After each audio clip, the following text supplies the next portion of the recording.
جس کی حفاظت کی ذمہ داری اللہ تبارک و تعالیٰ نے لی ہے. یہ جو بچے پڑھ رہے ہیں آپ کے شیر شاہی میں لڑکیوں کا الگ لڑکیوں کا الگ، جانتے ہو اللہ کے نبی صلی اللہ علیہ وسلم نے کیا فرمایا؟ خیرکم من تعلم القرآن وعلمہ. خیرکم کا مطلب اسی کو سمجھ لو، سب کچھ بھول جاؤ.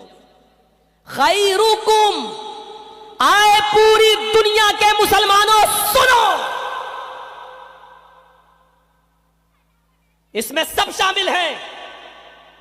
آئے MBBS کرنے والوں سنو، آئے بایو پڑھنے والوں سنو، آئے انجینئروں سنو، کیمسٹ اور فزکس پڑھنے والوں سنو، بڑے سے بڑے عہدے پر رہنے والوں سنو.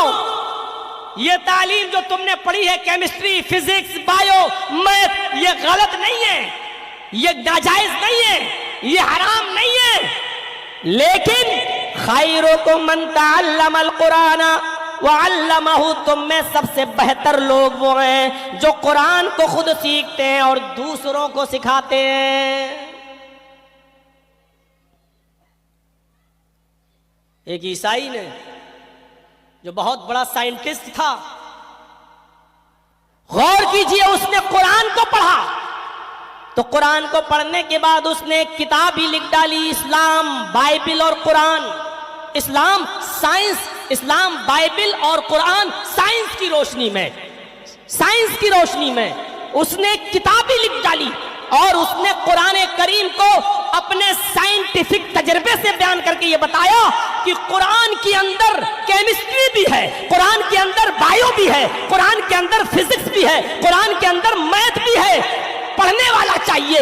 چونکہ وہ ایک سائنٹسٹ تھا، اس نے قرآن کریم کے آیتوں سے سائنس کھوج کے نکالی اور اس نے پوری ایک کتاب لکھ ڈالی اتنی موٹی، اور اس کا نام رکھا اسلام، قرآن، بائبل سائنس کی روشنی میں. ذرا آپ غور کریں میرے بھائیوں، اس نے قرآن کو سائنس کی روشنی سے ثابت کر کے رکھ دیا. اندازہ لگا سکتے ہیں آپ. اذا زلزلت الارض زلزالها، جب زمین کے اندر زلزلہ آئے گا، بھوکمپ آئے گا، کیسے آئے گا؟ اس نے قرآن سے ثابت کر دیا کہ ایک دن آئے گا. قرآن جھوٹا نہیں ہے. اس نے بتایا کہ زمین کے اندر ایک لاوا سلگ رہا ہے اور زمین، سورج کی روشنی جتنی کم ہوتی جا رہی ہے، زمین اتنا اوپر کی طرف بڑھتی جا رہی ہے. اس نے کہا کہ ایک دن یہ سورج ہماری زمین سے 1 میل کے فاصلے پر ہوگا. کیسے ہوگا؟ اذا الشمس کورت، جب سورج کو لپیٹ دیا جائے گا. ارے سورج کو لپیٹنے کا مطلب کیا ہے؟ سورج لپیٹا جائے گا؟ نہیں، سورج کی روشنی ختم ہوتی چلی جائے گی. جیسے جیسے سورج کی روشنی کم ہوتی جائے گی، زمین اپنے پرانیوں کو، اپنی مخلوق کو زندہ رکھنے کے لیے جتنی سورج کی گرمی کی ضرورت پڑے گی اتنی اوپر اڑتی چلی جائے گی. سورج کی گرمی جیسے جیسے کم ہوتی جائے گی، زمین آٹومیٹک اوپر کی طرف اٹھتی چلی جائے گی، اور ایک دن آئے گا کہ زمین و سورج کے بیچ میں صرف 1 میل کا فاصلہ رہ جائے گا، 1.5 کلومیٹر کا فاصلہ رہ جائے گا. تکون الشمس یوم القیامت کمقدار میل. اس نے قرآن کی آیت سے ثابت کیا کہ ایک دن سورج کی روشنی ختم ہوگی اور زمین اور سورج کے درمیان 1 میل کا فاصلہ ہوگا. قرآن کے اندر سائنس ہے. زمین میں لاوا پھیل جائے گا اور زمین کا وہ لاوا پھٹے گا جس سے زمین ڈگمڈول ہو جائے گی، زمین ہلے گی، اور جب زمین میں بھوکمپ آئے گا تو زمین اپنے خزانے کو نکال کر باہر پھینک دے گی. زمین میں جو کچھ بھی خزانہ ہے وہ باہر نکال دے گی. سونا، چاندی، ہیرے، جواہرات سب باہر پڑے ہوں گے. قرآن کہتا وَأَخْرَجَتِ الْأَرْضُ أَثْقَالَهَا، زمین اپنے اندر کے سامان کو، اپنے اندر کے ذخیرے کو باہر نکال دے گی. وَقَالَ الْإِنسَانُ مَا لَهَا، اس دن انسان کہے گا کہ زمین کو کیا ہو گیا ہے؟ انسان کہے گا کہ زمین کو کیا ہو گیا ہے؟ بِأَنَّ رَبَّكَ أَوْحَىٰ، زمین کو کچھ نہیں ہوا، تیرے رب کا حکم ہے، وہ تو وہی کر رہی ہے جو اس کے رب کا حکم ہے. يَوْمَئِذٍ يَصْدُرُ النَّاسُ أَشْتَاتًا لِيُرَوْا أَعْمَالَهُمْ، انسانوں کے نام اعمال کھول دیے جائیں گے. اس دن وہ دیکھ لے گا کہ ہم نے ذرہ برابر نیکی کی ہوگی تو اس کو بھی، اور ذرہ برابر برائی کی ہوگی اس کو بھی۔ یومئذ یصدر الناس اشتاتا لیروا اعمالہم، وہ اپنے اعمال کو دیکھ لے گا۔ اس سے پہلے اللہ نے کہا یومئذ تحدث اخبارہا، زمین اپنے اندر بیتے ہوئے لوگوں کے حالات بیان کرے گی، گزرے ہوئے لوگوں کے حالات بیان کرے گی۔ زمین بولے گی اللہ میری چھاتی پر کھڑے ہو کر اس نے شراب کا اڈا کھلوایا تھا، اللہ میری چھاتی پہ کھڑے ہو کر اس نے کیرم بورڈ کا اڈا کھلوایا تھا، اللہ میری چھاتی پہ کھڑے ہو کر اس نے فلم ہال کا اڈا کھلوایا تھا، اللہ میری چھاتی پہ کھڑے ہو کر اس نے مسجد بنائی تھی، اللہ میرے سینے پر بلڈوزر چلا کر اور کھود کھاد کر اس نے مدرسے کو تعمیر کیا تھا۔ وہ انسانوں کے اچھے برے حالات بیان کرے گی۔ پہلے زمانے میں سمجھا نہیں جاتا تھا، وہ سائنٹسٹ لکھتا ہے اپنی کتاب کے اندر، اسلام بائبل اور قرآن سائنس کی روشنی میں، اس کتاب کے اندر وہ آدمی لکھتا ہے کہ زمین کا بولنا یہ محال لگتا ہے، لیکن زمین بے جان ہے وہ کیسے بولے گی؟ اس نے کہا ریڈیو بے جان ہے کیسے بولتا ہے، ٹیلی ویژن بے جان ہے کیسے بولتا ہے؟ آپ کا آلہ کان میں لگایا اور سینے پہ لگایا، دل کی دھڑکن بولتی ہے اور آپ آلے کے ذریعے سنتے ہیں، یہ آلہ بے جان چیز ہے، یہ کیسے بولتا ہے؟ موبائل بے جان چیز ہے، دیکھیے اس میں سے آواز نکلتی ہے اور آپ اپنے کانوں سے سنتے ہیں۔ اس نے کہا جب یہ سب چیزیں بے جان ہیں یہ بولتی ہیں، ارے لوہا زمینی سے تو پیدا ہوتا ہے، پلاسٹک زمینی سے تو پیدا ہوتی ہے، تانبا زمینی سے تو پیدا ہوتا ہے، زمین سے پیدا ہونے والی ان چیزوں کو توڑ مروڑ کر موبائل یا ٹیلی ویژن یا ریڈیو یا ٹیپ ریکارڈ بنا دیا گیا۔ جب یہ چیزیں بولنے لگی ہیں تو پھر زمین کیوں نہیں بولے گی جب یہ ساری کی ساری چیزیں اس کے اندر موجود ہیں؟ اس لیے زمین بھی انسانوں کی گواہی دے گی، اے اللہ یہ وہ ہے جس نے میری چھاتی پہ کھڑے ہو کر فلاں کا قتل کیا تھا، فلاں کا مرڈر کیا تھا، فلاں کو مار دیا تھا، فلاں کی جان لے لی تھی، اس کی بیوی کو بیوہ کر دیا تھا، اس کے بچوں کو یتیم کر دیا تھا۔ موزم پور والے ہیں تو نہیں؟ ہوں تو سنیں، لکھی پور والے بھی سنیں، شیر شاہی والے بھی سنیں، بنگال والے بھی سنیں، اور ہر اس بستی کے لوگ سنیں جن کے نزدیک خون کرنا، مرڈر کرنا اور قتل کر دینا پانی کی طرح ہے، گاجر اور مولی کی طرح وہ آسان سمجھتے ہیں، وہ سب سنیں۔ میرے بھائیو، دھرتی کے اوپر اگر کسی نے کسی ایک انسان کو قتل کر دیا ہے، ناجائز طور پر اگر اس کو مارا ہے، تو قیامت کے دن یہ شخص اس آدمی کو ڈھونڈے گا اور تلاش کر کے اس کو پکڑ کے لائے گا، یجیء براسہ، اس کے سر کے بال پکڑ کر کھینچ کر لائے گا اور اس کو اللہ کے سامنے لا کر کھڑا کر دے گا، کہے گا اللہ یہ تو کیا کر رہا ہے، کس کو لایا؟ حالانکہ وہ خوب جانتا ہے، کہے گا اللہ یہ وہی شخص ہے جس نے، یہ وہی آدمی ہے جس نے مجھے قتل کیا تھا، جس نے مجھے مارا تھا، جس نے میری بیوی کو بیوہ اور میرے بچوں کو یتیم کیا تھا، اے اللہ میں اس کو پہچان کے لے آیا ہوں، یہی وہ شخص ہے جس نے دنیا میں میرا خون بہایا تھا، میرا مرڈر کیا تھا، اے اللہ دنیا میں اس نے مجھے میرے بیوی بچوں سے، ماں باپ سے دور کیا، آج اس کو بھی اس کے خاندان سے اور پورے بیوی بچوں سے اس کو دور کر کے اس کو جہنم کے اندر ڈال دے۔ وہ مقتول اس قاتل کا سر پکڑ کے لے کے آئے گا اور اللہ کے دربار میں لا کر کھڑا کر دے گا۔ ضمنی بات آ گئی تو میں نے بتا دیا۔ میرے پیارے ساتھیو ذرا غور کرو، یہ قرآن ہی تو ہے جو سائنس سے بھرا پڑا ہے، اس لیے اللہ تعالیٰ، اللہ کے نبی کہتے ہیں خیرکم من تعلم القرآن وعلمہ، دنیا کے سب سے بہترین لوگ وہ ہیں جو قرآن کو خود سیکھتے ہیں اور دوسروں کو سکھاتے ہیں۔ یہ ہے قرآن۔ میرا موضوع اسلام اور سائنس نہیں ہے، ورنہ میں اس ٹاپک پہ اور آگے بڑھتا اور بولتا۔ میرے بھائیو، قرآن کے اندر سارے علوم موجود ہیں۔ آج ضرورت تو سارے علوم کی ہے، میں یہ نہیں کہہ رہا ہوں کہ صرف مدرسے میں پڑھیے اور یہاں سے نکل کر کسی مسجد میں 5,000 اور 6,000 روپے میں امامت کیجئے، نہیں، مدرسے میں آپ دین حاصل کریے، لیکن آپ سائنس بھی پڑھیے، ٹیکنالوجی بھی آپ کو آنا چاہیے، آپ کو انجینئر بھی بنیے۔ اب تو اللہ کا شکر ہے مدرسوں کا معیار بہت بلند ہو چکا ہے، اب تو مدرسوں سے پڑھنے کے بعد لوگ علی گڑھ جا سکتے ہیں، جامعہ ملیہ جا سکتے ہیں، JNU جا سکتے ہیں، MBBS بھی کر سکتے ہیں، BUMS بھی کر سکتے ہیں، انجینئر بھی بن سکتے ہیں۔ تو دین کی تعلیم حاصل کرو اور دنیا کمانے کے لیے، دنیا کے حصول کے لیے آپ میڈیکل لائن میں آگے بڑھیں، ایڈوکیٹ بنے، جج بنے، IAS بنے، IPS بنے۔ آج ضرورت ہے آپ کو ہر فیلڈ میں آگے نکلنے کی، لیکن میرے بھائیوں اللہ کی قدرت کو نہ بھولیں اور اللہ کی نعمتوں کو نہ بھولیں۔ دوسری تعلیمات سے انسان اتنا غافل ہو جاتا ہے